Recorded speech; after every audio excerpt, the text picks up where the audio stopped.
Hello mes petites pépites, j'espère que vous allez bien parce qu'aujourd'hui on se retrouve pour le traditionnel update lecture donc du mois de juillet. Au total, il me semble que j'ai lu 12 livres, 4 en e-book et donc tout le reste en papier parce que ce mois-ci je n'ai pas fait de lecture audio. Je ne sais pas pourquoi, mais je trouvais pas le livre qui me convenait en audio et donc du coup j'en ai tout simplement pas lu. Donc, je vais comme d'habitude commencer avec toutes mes lectures que j'ai fait en e-book et puis je continuerai avec toutes mes lectures en version papier. En e-book, j'ai d'abord lu Bad Judgment. Donc là, c'est un livre de la maison d'édition Nisha, etc. que j'avais acheté lors de l'opération au Polestar. J'ai été hyper étonnée de cette lecture. Je ne m'attendais pas à l'aimer autant, mais je l'ai lu en même pas 2 jours tellement j'ai vraiment adoré l'histoire. Donc ici, on suit Sam qui est condamné pour meurtre, mais pas n'importe quel meurtre puisqu'on le soupçonne d'avoir tué son meilleur ami. Et donc, par rapport à ça, du coup, il va plus à l'école, il reste cloîtré chez lui parce que forcément, tous ses amis, tous les lycéens jugent un petit peu ce fait qui est arrivé. Et en fait, il se trouve que ce fameux Sam est dénoncé alors que ce n'est pas lui qui a causé le meurtre de son meilleur ami. Et donc, en fait, dans l'histoire, on a un peu toute cette intrigue qui tourne autour du fait que on a envie de découvrir qui a tué ce fameux mec dans l'appartement où il habitait avec son meilleur ami. Et on a aussi du coup une jeune fille, Nessie, qui débarque dans ce nouveau lycée, dans cette nouvelle ville, pour justement cacher quelque chose de son passé. Et au final, elle va vouloir un peu apprendre à connaître Sam, à découvrir son secret. Enfin bref, donc voilà, vous avez un peu compris qu'il va y avoir une romance entre les deux personnages. Et du coup, ce que j'ai adoré, c'est qu'en fait, ils se soutiennent beaucoup dans ce qu'ils ont vécu, que ce soit Nessie ou Sam.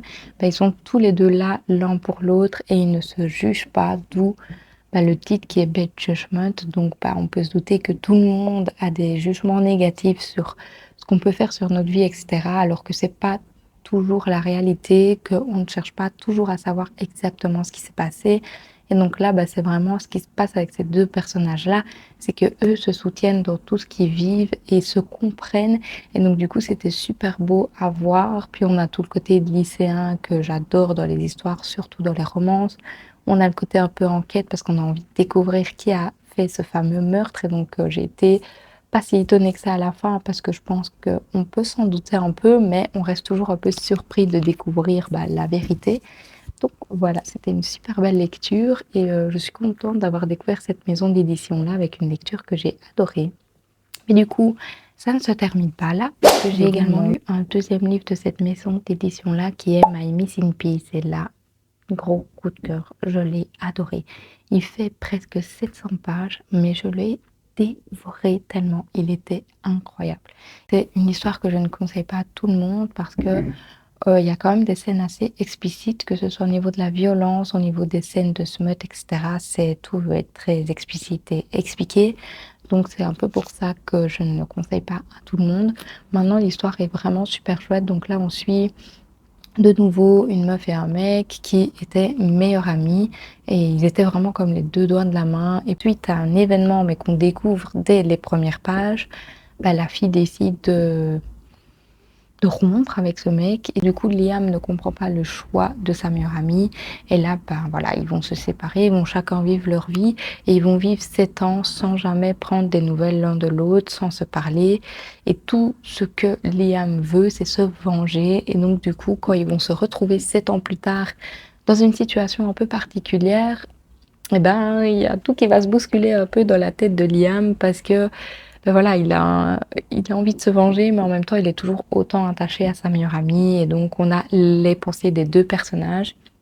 Et j'ai adoré de nouveau parce que ça apporte des sujets qui sont difficiles, c'est sûr, mais qui sont quand même hyper intéressants. Donc, sincèrement, c'est vraiment une lecture que j'ai surkiffée. Et puis, on a aussi un peu de suspense, un peu d'action, parce que la fin du tome 1 se termine avec un événement, mais pépite. Et j'ai juste qu'une envie, c'est lire le tome 2 tellement il y a plein de choses qui se passent. Donc voilà, sincèrement, j'ai trop adoré l'histoire. C'était mais incroyable, la plume est super fluide, il y a plein de belles citations. La playlist aussi qui accompagne le livre est incroyable et elles sont mises pile poil au bon moment, dans les bons passages du livre et tout. J'ai trouvé que c'était dingue en fait de faire une playlist et de nous dire exactement à quel moment commencer la musique dans le chapitre pour qu'on soit vraiment plongé dans l'ambiance. Et donc ça, sincèrement, j'ai vraiment mais adoré. Le troisième livre du coup que j'ai lu en e-book, c'est Le cimetière au cabaret éphémère. Donc c'est un tome 2, c'est également un service presse. Et donc du coup j'avais lu le tome 1 l'année passée, il me semble, à Halloween, enfin un truc du genre.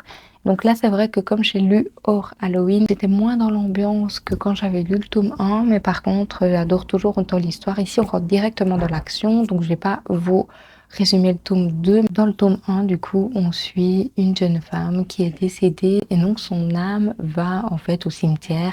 Là-bas, c'est le cimetière des visiteurs éphémères et donc du coup, une fois qu'on est décédé, les âmes vont dans ce fameux cimetière et du coup, ils ont chacun une tombe pour vivre, etc. Et là, elle découvre qu'elle peut avoir des pouvoirs, qu'elle peut créer sa propre maison, qu'elle a d'autres pouvoirs, etc. Et donc, du coup, les visiteurs, en fait, se rejoignaient tous dans un bar pour discuter, chanter, etc. Et il y a une autre intrigue qui se passe par rapport à un personnage assez important dans l'histoire. Maintenant, je vais pas vous spoiler parce que du coup, ça vous spoilerait la fin du tome 1. Mais au niveau du tome 2, du coup, on est dans la suite de ce qui s'est passé et on est directement plongé dans l'action. Donc du coup, on n'a pas le temps de s'ennuyer, on se remet directement en tête tout ce qui s'est passé dans le tome 1. Je pense que d'ailleurs, il y avait un petit résumé, mais je suis plus sûre que ce soit dans ce livre-là. Et donc du coup, voilà, on n'a vraiment pas le temps de s'ennuyer. On est dans une ambiance toujours assez macabre, qui fait vraiment penser à Halloween et tout. Donc moi, j'ai adoré. La construction du cabaret est super chouette. Les talents sont super agréables. Et puis, on sent qu'il y a tous ces liens entre les visiteurs de ce fameux cimetière qui sont créés et qui perdurent en fait dans le temps. Ils se soutiennent, etc. Et puis, voilà, il y a toute l'intrigue qui continue du coup par rapport au tome 1. Et donc, je trouve que c'était un super fluide, que c'était vraiment super chouette. Et c'est une histoire hyper originale que moi, je conseille vraiment de lire à la période d'Halloween.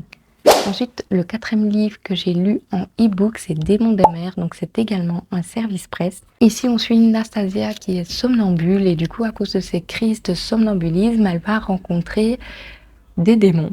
Et c'est des démons des mers. Et donc, elle va se faire sauver par un bateau de pêcheurs. Et là, elle va se rendre compte qu'elle n'est pas du tout là où elle doit être. Et donc, elle se dépêche de retourner au château parce qu'elle est promise au roi pour ne pas qu'il se rende compte qu'elle a disparu pendant la nuit. Et là, une fois qu'elle rentre chez elle, elle se rend compte qu'elle a perdu le collier de fiançailles que le prince lui avait donné. Donc c'est un peu la panique, etc. parce qu'elle se dit qu'il va sûrement le remarquer, qu'ils vont bientôt se marier et que si elle n'a pas ce fameux collier, il va penser qu'elle ne veut plus se marier avec, sauf que il faut qu'elle se marie avec pour sauver sa famille. Et donc du coup, il y a d'un côté toute cette intrigue de somnambulisme, de démons des mers, etc. Puis de l'autre côté, tous les conflits politiques qu'il y a quand on parle de royauté. Et donc, ce fameux collier, en fait, il est très important pour les démons des mers parce que c'est grâce à lui que les démons vont pouvoir retrouver leurs jambes. Et donc, on va suivre un peu toute une guerre entre les humains et les démons des mers qui est super intéressant. De nouveau, c'était une histoire originale. Le livre est très court, il fait 200 pages. Donc, on est très, très vite dans l'action et il se passe énormément de choses tout le temps. Donc, on n'a pas le temps de s'embêter dans l'histoire et ça, c'était vraiment super chouette. La thématique du somnambulisme est vraiment hyper intéressante parce que c'est rare qu'on en ait dans les livres et donc, du coup, c'était assez chouette d'avoir ce format. Et puis, l'originalité aussi d'avoir toutes ces thématiques de sirènes, de démons des mers, etc. qui est mis en avant. J'ai adoré. Franchement, c'était super chouette. C'était une très très belle lecture. Assez chouette aussi à lire en été parce que la mer, tout ça, ça fait vraiment penser à l'été. Donc, très belle découverte. Et de nouveau, je remercie les auteurs de m'envoyer leurs livres en service presse parce que c'est aussi grâce à ça, du coup, que je découvre leurs livres et c'est toujours hyper agréable. J'en ai fini avec lecture en e-book, donc je vais passer à mes lectures papier. Je vais être honnête, je les ai pas vraiment classées parce qu'en fait, je les avais déjà tous rangés dans ma bibliothèque et donc là, je les ai juste repris, je les ai déposés et je me suis dit, il faut que je fasse ma vidéo parce que tu les ranges, mais tu n'as pas encore fait ta vidéo. Donc là, je les ai un peu mis n'importe comment. J'ai essayé de me souvenir dans quel ordre je les ai classés. Donc comme d'habitude, je vais vous parler de celui que j'ai le moins aimé jusqu'à ce que celui que j'ai le plus apprécié. Mais ce sera approximatif parce que je me souviens plus exactement comment j'ai classé mes livres. Mais en tout cas, j'ai fait presque que des belles lectures et donc c'est plus ou moins similaire. Enfin, les notes sont pas très différentes les unes des autres, donc voilà. Du coup, on va commencer directement avec le livre que j'ai le moins apprécié et c'est d'ailleurs le premier livre du mois de juillet que j'ai lu. Et il s'agit de l'intégrale de Mathias, qui est sublime, hein. J'étais un peu déçue de cette lecture, mais pas pour tout, je vais m'expliquer. D'abord, je vais vous faire le résumé, puis je vous explique un peu la raison pour laquelle j'ai été déçue. Donc ici, on suit Mathias qui a 17 ans, qui va à l'école, qui grandit dans une famille un peu hippie, etc. Donc qui est assez libre de ses mouvements et tout. Et il va rencontrer Eden, qui est un personnage très sombre, qui va finir par devenir son meilleur ami et plus, parce qu'en fait, ici, on est sur une histoire MM. Donc Mathias, lui, normalement, il adore les femmes. Voilà, il est totalement hétéro, sauf qu'en fait, en rencontrant Eden, il va se rendre compte qu'il n'est peut-être pas 100% hétéro et qu'il y a peut-être autre chose qui se joue. Et du coup, bah, on va un peu suivre toute son évolution par rapport à ça. Alors, pourquoi j'ai été déçue? Parce qu'on tourne énormément en rond. Il faut se dire que le livre, il fait presque 700 pages. Il est énorme et on tourne rond. On tourne en rond, pourquoi? Alors je suis d'accord que quand on est jeune, on ne sait pas tout de suite quelle est notre orientation sexuelle, vers quoi on veut se rediriger. Il y a beaucoup de questionnements qui se font à l'adolescence, ça je suis d'accord.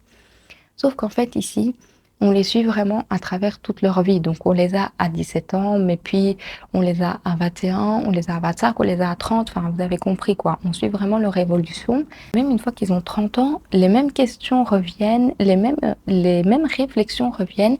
Donc je me suis dit en fait, on tourne en rond. Enfin, c'est une histoire qui aborde des sujets hyper intéressants. Donc pour ça, j'ai adoré parce qu'on aborde l'homosexualité, on aborde le harcèlement, on aborde les familles parce que voilà, on a des histoires de familles qui sont aussi pas faciles à vivre, etc. On aborde aussi l'addictivité aux drogues et tout. Donc ce sont des sujets qui sont juste incroyables.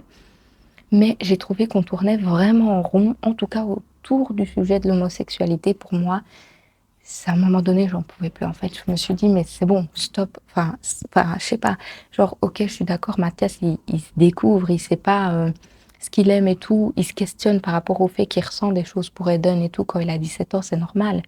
Mais quand ça fait 15 ans, je sais pas, je me suis dit: «Soit il saura jamais ce qu'il veut, il saura jamais, ce dont il a envie, il saura jamais si, s'il est 100% gay, 100% hétéro et tout et ça c'est OK, il y a aucun souci. Mais j'ai pas trouvé qu'il y avait une évolution très incroyable au niveau des personnages et donc c'est ce qui m'a le plus déçue. Maintenant, je répète qu'au niveau des thématiques, c'est hyper intéressant, que ce soit au niveau du harcèlement, de l'homosexualité, des drogues et tout, c'est super bien abordé, avec justesse aussi. La plume est vraiment chouette aussi, donc franchement, pour ça, j'ai adoré l'histoire, mais pour la lenteur et pour la répétition de tout ce qui se passe dans l'histoire, à un moment donné, j'avoue vraiment que si tu fais un livre de 700 pages, soit tu fais un livre de 400 pages et voilà, ça, c'est dynamique, soit tu rajoutes des choses qui sont plus intéressantes, en tout cas pour une histoire qui dure 700 pages, pour moi, ça a tourné en rond. Donc voilà, c'est vraiment ce pourquoi j'ai été le plus déçue. Maintenant, ça n'empêche que l'histoire est super belle et qu'on aborde des choses qui sont très importantes. On a également des belles illustrations dans le livre qui ajoutent un petit plus aussi. Donc par rapport à ça, je suis pas déçue, mais je suis juste déçue du fait que ça a vraiment tourné en rond. Donc voilà. Tous les tomes que je vais vous présenter après, c'est soit des 4 sur 5, 5 sur 5 ou des coups de cœur. Donc ça, c'est vraiment, je vais pas m'amuser à les reclasser et je vais prendre les livres comme ça. Mais sachez en tout cas que ça a été que des très belles lectures pour ce qui va suivre. Et donc du coup, sincèrement, je vous les recommande tous, mais genre vraiment. Après l'intégrale de Mathias, j'ai lu L'appel de l'ange de Guillaume Musso. C'est le deuxième livre que je lis de cet auteur. Et je pense sincèrement que je vais continuer parce que pépite. Mais genre, quand je vous dis pépite, c'est vraiment une pépite. Ce que j'ai adoré, c'est qu'on aborde des choses actuelles, alors que ce livre a été écrit en 2003. Donc on pourrait croire que ça date un peu au niveau des réflexions et au niveau de ce qui est abordé, mais en fait pas du tout. Et donc ici, on va suivre un homme et une femme qui vont se bousculer dans un aéroport et à cause de cette bousculade, ils vont échanger leur téléphone. Ils rentrent chacun dans leur ville et quand ils rentrent chez eux, ils se rendent compte qu'ils n'ont pas leur téléphone à eux. Et de premier abord, on pourrait se dire que leur téléphone est basique, qu'il ne cache aucun secret, sauf que c'est tout le contraire et qu'en fouillant un petit peu, même si c'est pas bien, en fouillant un petit peu, du coup, ils se rendent compte que chacun cache des secrets. Et donc, du coup, on tourne beaucoup autour de cette enquête que les personnages mènent chacun sur la vie de l'autre. Alors, forcément, ils ont réussi à se recontacter parce que ils connaissent leur propre numéro de téléphone, donc ils se sont envoyés des messages, etc.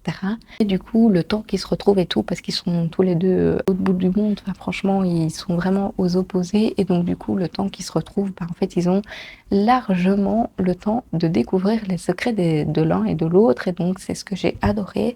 Et ce que j'ai adoré aussi, c'est tout le côté téléphone. Je ne vais pas vous le cacher, j'ai souligné directement dans le livre parce que j'ai trouvé qu'en fait, c'était que des trucs qui sont mais réels. Et je pense que je vais vous lire un passage pour que vous compreniez un peu ce que je dis.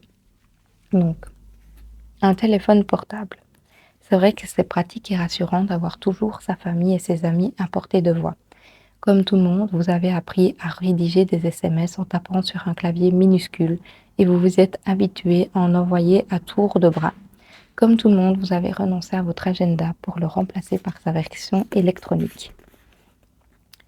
Les cloisons s'effaçaient entre vie intime, vie professionnelle et vie sociale. Surtout, le quotidien était devenu plus urgent, plus flexible, nécessitant en permanence de jongler avec votre emploi du temps. Comme le doudou de votre enfance, votre téléphone vous rassure. Son écran est doux, apaisant, hypnotique. C'est là que vous êtes devenu accro. En gros, là, je vous ai dit que les passages que j'ai surlignés, parce que si je devais tout vous lire, on ne s'en sort pas. Mais juste ce prologue a été un déclencheur pour moi. Je me suis dit, mais en fait, c'est totalement vrai. On est dans une société où on consomme à mort les téléphones, et moi la première. Mais du coup, en fait, ça fait vraiment réaliser l'importance que a un téléphone dans notre vie actuellement. Tout ce qu'on peut y stocker, tout ce qu'on peut pas y cacher, mais en tout cas, on a plein de choses de notre vie personnelle qui sont dans ce fameux téléphone. Et donc, c'est vrai que s'il tombe dans les mains d'un inconnu, au final, c'est peut-être pas toujours l'idéal. Et donc ici, on va vraiment découvrir le secret de l'un et de l'autre.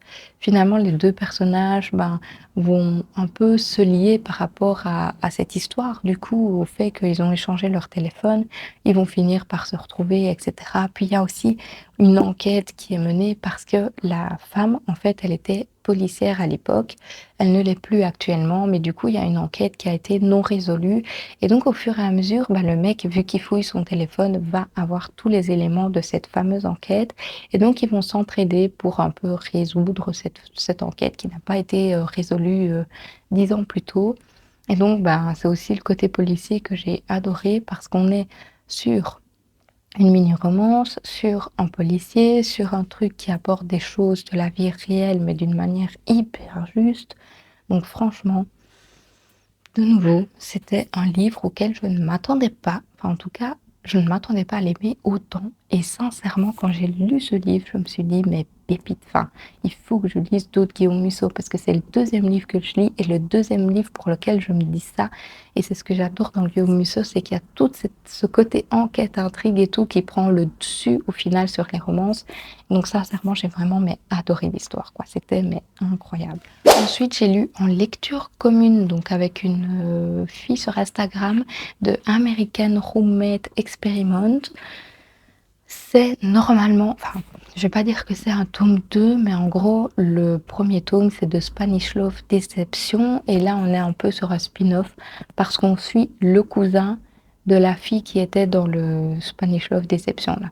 En fait, on voit un peu les personnages de Spanish Love Deception, mais ici, on a une histoire qui est complètement différente puisqu'on suit deux personnages qui vont devoir un peu cohabiter ensemble. Et donc, on est sur la trope colocataire. Côté, on va suivre Rosie qui a démissionné de son boulot alors qu'elle venait d'avoir une place de chef, qu'elle était hyper bien rémunérée, etc. Mais c'est pas son rêve. Son rêve, c'est d'être écrivaine et en fait, elle a déjà publié un livre qui a fait un tabac mais sous un pseudonyme, du coup, pour que ça reste un peu anonyme. Et donc, ben, ici, elle doit normalement écrire un deuxième roman, mais elle n'arrive pas à l'écrire, elle est totalement bloquée. Et donc, du coup, on va un peu suivre toutes ses pensées au niveau de son livre qu'elle n'arrive pas à écrire, au fait qu'elle a clairement le syndrome de la page blanche et qu'elle se sent un peu impostrice aussi parce qu'elle a quitté son emploi, elle ne l'a dit à personne, que ce soit à son père, à son frère, enfin, elle l'a vraiment dit à personne à part à sa meilleure amie. Donc du coup, bah, c'est un peu compliqué, pour elle de vivre tout ça. De l'autre côté, on va suivre Lucas, qui est donc le cousin de Catalina qui faisait partie du livre de Spanish Love Deception. Et donc ce fameux cousin, en fait, normalement, devait aller habiter dans l'appartement de Catalina, parce que Catalina est en voyage de noces. Sauf que quand il arrive devant l'appart, en fait, il se rend compte qu'il y a une autre personne qui y habite, qui est donc Rosie, la meilleure amie de Catalina. Et donc, du coup, bah, en fait, au final, Rosie avoue à ce monsieur que il y a des dégâts dans son appartement, son plafond s'est écroulé et donc elle ne peut plus habiter là-bas. Et comme Catalina était en voyage de noces, elle a décidé d'aller habiter là-bas. Donc, ils vont faire une colocation et vous vous doutez bien qu'il va y avoir une romance entre les deux personnages. C'est un slow burn, mais genre très très très slow burn. Il se passe un truc seulement à la fin du livre, hein, si je peux dire. Mais j'adore les slow burn parce que je trouve ça réaliste. Bah, en fait, quand on se met en couple avec une personne, c'est qu'on la connaît, c'est qu'on est attiré par elle et qu'on a un feeling avec cette personne. Donc c'est pour ça que j'adore le slow burn, parce qu'ils apprennent vraiment à se connaître avant de faire quoi que ce soit. Maintenant, il y a une tension constante entre les deux personnages, surtout qu'ils habitent dans le même appartement. Donc forcément, ça rajoute une petite tension entre deux. Mais ils sont tous les deux hyper sains, ils sont tous les deux hyper compréhensibles envers l'autre, ils ont beaucoup de respect l'un envers l'autre, etc. Donc ça, j'ai adoré.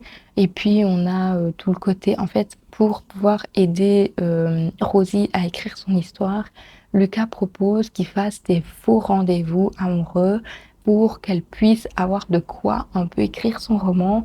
Et donc, ils vont un peu faire des fake dating tout au long de l'histoire pour finalement se rendre compte qu'ils se plaisent l'un l'autre, etc. Donc, j'ai adoré cette ambiance. Il y a énormément d'humour. C'est très léger comme lecture. Il y a des sujets qui sont abordés, qui sont un peu importants, mais je trouve que c'était très fluide, très, très summer vibes, en fait. J'ai vraiment adoré parce que, voilà, on est sur un truc qui se lit tout seul, qui n'est pas du tout prise de tête. Tout est beau et j'ai vraiment adoré. Et de nouveau, c'est un livre où j'ai souligné certains passages parce que je trouvais ça mais juste génial. C'est de nouveau un livre que j'ai adoré lire et que j'ai adoré annoter parce que bah, il y a vraiment plein de petites choses qui sont super belles et des belles citations aussi. Donc bah, c'est une très belle découverte pour moi et sincèrement, je vous le conseille surtout en cette période d'été. Je trouve qu'il est parfait pour cette période. Pour continuer avec les livres d'été, bah, en fait, j'ai continuer et clôturer la saga Palisade Park. Donc, je vous en avais déjà parlé du coup dans mon update du mois de juin parce que j'avais commencé le tome 1. Donc ici, bah, j'ai forcément clôturé la saga. Donc pour faire le résumé du tome 1, en fait, on suit des habitants qui vont emménager à Palisade Park parce que Palisade Park est une nouvelle résidence qui a été construite. Donc du coup, on va avoir les habitants qui vont habiter dans cette nouvelle résidence. Et d'ailleurs, on a l'explication de la résidence au début du roman. Ce sont clairement des histoires d'amour. Donc, dans le tome 1, on suit Lee et Matthew, qui sont voisins, forcément, vu qu'ils habitent tous dans la même résidence. Et donc, Lee, elle va se faire deux meilleures amies dans ce nouvel endroit où elle a déménagé. Et donc, dans ces deux autres tomes, on suit les deux autres meilleures amies de Lee. Donc, il y a tout un côté intrigue par rapport à une petite enquête qu'il y a au niveau de la résidence, parce qu'en fait, il y a un personnage qui n'arrête pas de saccager la résidence. Et donc, c'est un peu le secret que tout le monde veut découvrir. Pourquoi est-ce qu'il y a quelqu'un qui veut saccager cette foutue résidence? Qu'est-ce qui se passe? Et donc, du coup, c'est un peu... Enfin, tous les habitants se mettent un peu tous à la recherche de qui pourrait être le coupable. Puis, on a également une deuxième intrigue parce qu'il y a un appartement qui semble être habité, mais qui ne l'est pas. Donc ici, vous voyez, vous avez un cadre vide. Et donc, en fait, c'est l'appartement qui est normalement libre. Sauf qu'en fait, ils se rendent compte que au fur et à mesure, il y a des choses bizarres qui se passent dans cet appartement censé être vide. Et donc, il y a aussi cette enquête qui est menée parce qu'ils veulent tous découvrir ce fameux secret.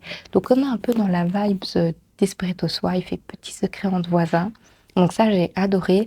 Et puis du coup, on suit les romances entre, à chaque fois, le club des meilleurs amis mecs et le club des meilleurs amis filles qui finissent par tous se mettre ensemble. Enfin voilà. Et du coup, les romances sont aussi hyper saines, hyper chouettes. Ils sont tous à la plage, donc ça c'est génial parce qu'on est dans l'ambiance été, mais à 100%.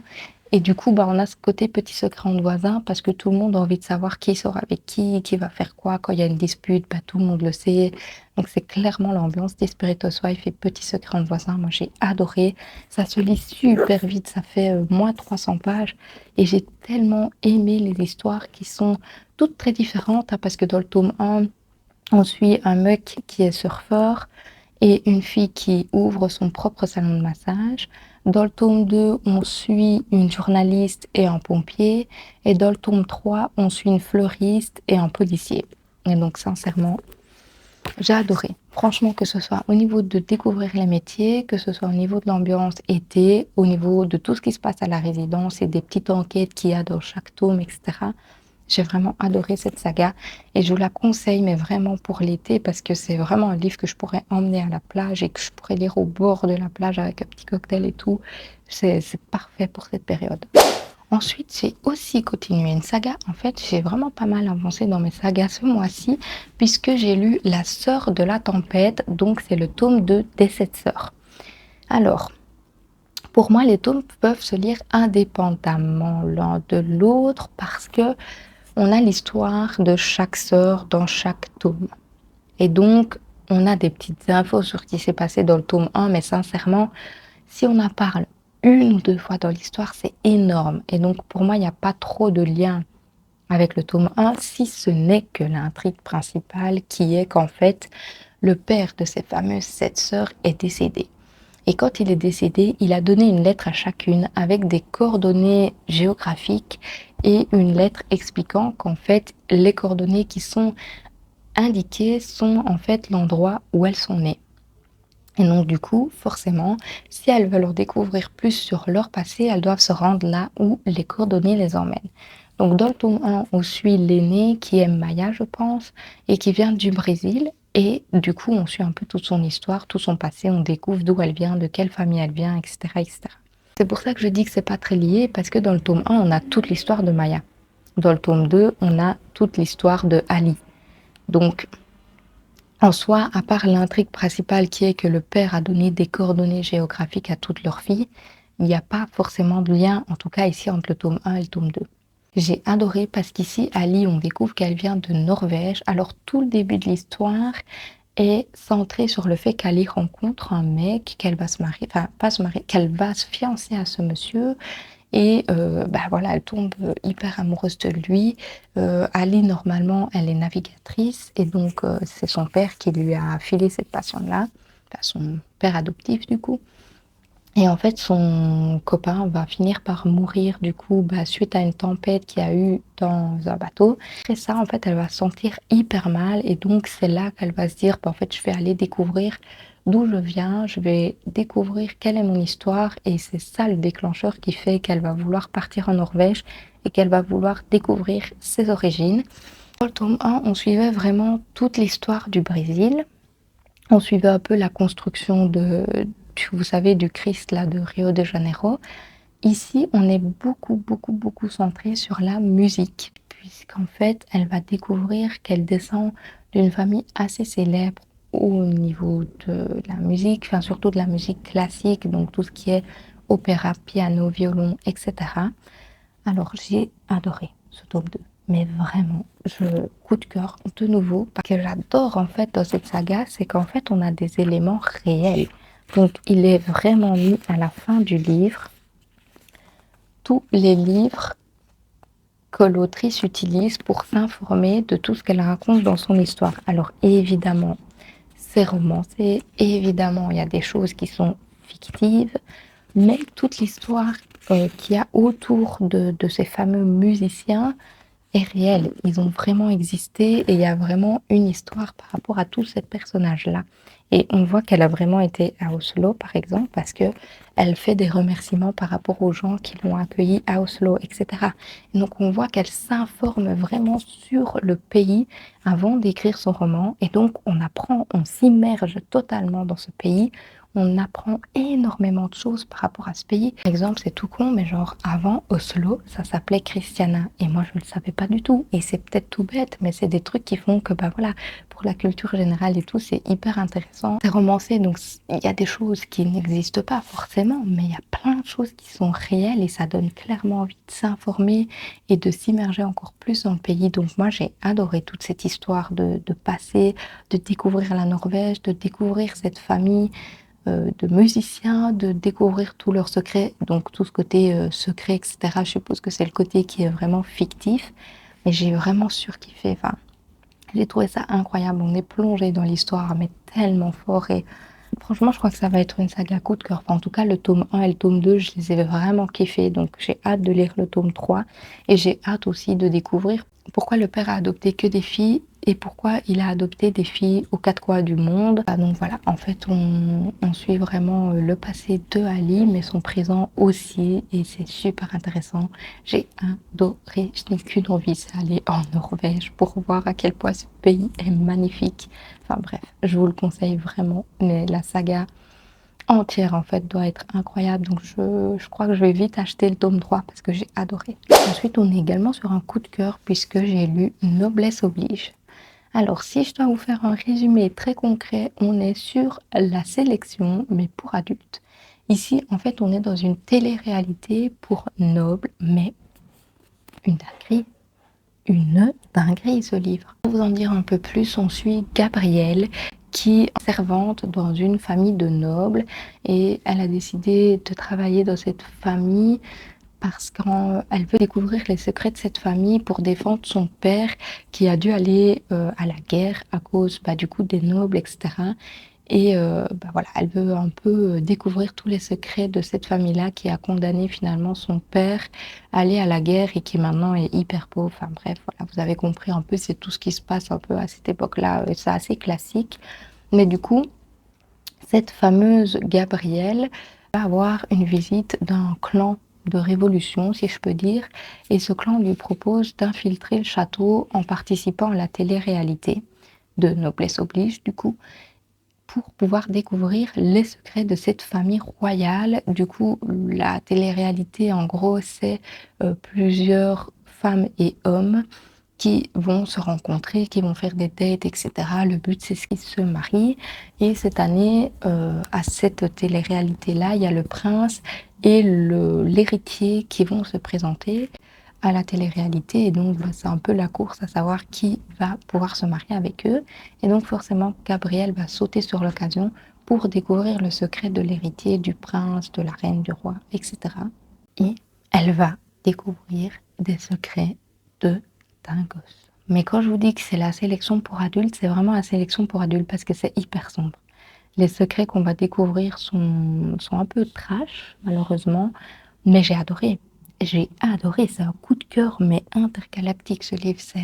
J'ai adoré le côté royal, j'ai adoré le côté télé-réalité, j'ai adoré le côté enquête, j'ai adoré les plot twists, j'ai adoré la plume, j'ai adoré l'ambiance, j'ai tout aimé de ce livre. C'était une dinguerie, mais vraiment une dinguerie. Je, je crois que je vais le relire au moins 10 fois dans ma vie parce que c'est une pépite. Une pépite. Et d'ailleurs, quand je suis arrivée à la fin, je me suis dit, mais je veux une suite et je veux continuer à en apprendre plus sur les personnages. Mais je suis sûre et certaine, c'est un one-shot. Et d'ailleurs, c'est très bien comme ça. C'est très bien que ce soit un one-shot parce que j'en ai marre d'avoir des sagas à rallonge qui sont dans ma palle et que j'arrive pas à continuer parce qu'il y en a trop.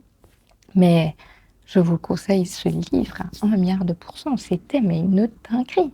Une dinguerie. Enfin bref, je vais me taire parce qu'en fait, j'ai que ce mot à la bouche, mais sincèrement, lisez-le, je vous en supplie, pour tous les fans de la sélection. Lisez-moi ce livre, vraiment. Et du coup, le tout dernier livre de ce fameux update, c'est La Reine Traîtresse. Et là aussi, c'est une suite de saga, donc je suis tellement heureuse. J'ai avancé dans une, deux, trois sagas et j'en ai clôturé une. Enfin, Que demander de plus au peuple pour ce mois-ci? C'est vraiment génial. Donc, La Reine Traîtresse, c'est la suite du Pont des Tempêtes. Déjà, il est juste trop beau. Je vous montre la beauté de ce livre parce que il est juste magnifique. On a une trop belle illustration. La couverture sans jaquette est incroyable. Et la jaquette, en fait, c'est une carte du monde. Je trouve ça dingue. Regardez ça, c'est trop beau. Enfin bref. Je vais vous faire le résumé du Pont des Tempêtes parce que du coup, ici, La Reine Traîtresse, c'est le tome 2, donc ça vous spoilerait un peu tout ce qui se passe dans le tome 1. En gros, j'ai pris la carte pour me rappeler un peu les noms des villes, mais en gros, on suit Lara qui vient de Maridrana. Et ici, en fait, on a un pont qui mène du coup à l'autre partie, donc à Marid. Et ce pont, en fait, c'est un échange où il y a de la nourriture, etc., qui passe par là. Enfin, il y a un peu de tout. C'est un peu le truc où on fait des échanges de ville en ville, etc. Et donc, Lara vient d'ici. Et ici, on a le prince reine qui habite là. Et donc, dans le pont des tempêtes, Lara va, en fait, épouser Arène à la base parce qu'elle avait un plan pour détruire cette ville qui a fait apparemment du mal par rapport à Maridrana. Et donc du coup elle va épouser le prince par rapport à ça. Sauf que forcément il va y avoir une vraie romance entre les deux personnages. Donc ils vont un peu passer de enemies to lovers évidemment. Et elle va un peu faire des choses qu'elle va regretter. Et du coup ici dans ce tome 2 on suit un peu tout ce côté où le prince, en fait, en gros, Lara a trahi Arène. Et donc, du coup, on va suivre un peu le fait que Arène, il veut plus rien avoir à faire avec Lara. C'est sa femme sur le papier, mais en fait, il veut plus la voir. Il veut plus régner sur Amarid avec, parce qu'en fait, à cause de Lara, il y a des choses qui se sont passées qui sont horribles pour la ville d'Amarid. Et donc, le prince ne veut plus rien avoir à faire avec. Et à côté de ça, Lara, elle s'en veut à mort parce qu'à la fin, elle s'était attachée à Arène et donc elle ne voulait pas ce qui s'est passé. Là, c'est pas des gros spoils que je vous fais du tome 1 parce que on le sait très très vite. Enfin, on se doute en tout cas de la tournure des événements dans le tome 1. Mais du coup, par rapport à tout ce qui s'est passé dans le tome 1, ici, on va suivre l'évolution des personnages, l'évolution de leurs sentiments. On va suivre un peu tout ce qu'ils ressentent, mais on va suivre aussi le fait qu'en fait, la guerre, elle n'est pas finie. Il faut continuer de se battre. Et pour pouvoir se battre, il faut s'unir. Pour pouvoir régner, il faut s'unir. Et donc, du coup, c'est principalement ça qu'on va suivre. Ici, vous avez l'image d'un désert. Parce qu'en fait, on les suit quand même assez longtemps dans le désert, dans leur parcours qu'ils font et tout, dans le désert et tout. Et moi, ce que j'adore, c'est la force de caractère de Lara. Je trouve que c'est une femme hyper courageuse. En fait, c'est une femme incroyable qui ne s'abaisse devant rien. Genre, elle est hyper forte, voilà, elle se bat et elle continuera de se battre pour tout et pour ce qu'elle veut. Et j'ai adoré la force de caractère de ce personnage-là. Ren aussi est génial. Enfin, les personnages sont super bien travaillés. Lara, elle a beaucoup de sœurs aussi. Donc, du coup, là, on découvre un peu plus les sœurs de Lara comparé au tome 1. Donc, j'ai trouvé ça super chouette aussi. Et on a énormément d'action puisque dans le tome 1, c'est tout le placement de décors, etc. Ici, on a vraiment tout le côté action et guerre qui est mis en avant. Donc j'ai vraiment adoré ce tome 2 et j'ai vraiment hâte de lire du coup le tome 3 pour clôturer cette saga. Du coup, j'en ai un peu fini avec mon update lecture. J'ai essayé d'être brève et concise, mais comme toute update lecture, vu que j'ai fait 11 ou 12 lectures ce mois-ci, forcément, pour vous raconter tout ce que j'ai ressenti, vous faire les résumés, etc., ça prend beaucoup de temps. Donc j'espère en tout cas que ça ne vous aura pas dérangé de trop. N'hésitez pas à me dire en commentaire s'il y a des livres que vous avez lus, des livres qui vous tentent, etc. Enfin bref, comme toujours, je vous lirai avec plaisir. Et moi, je vous dis à la prochaine dans une autre vidéo. Bye!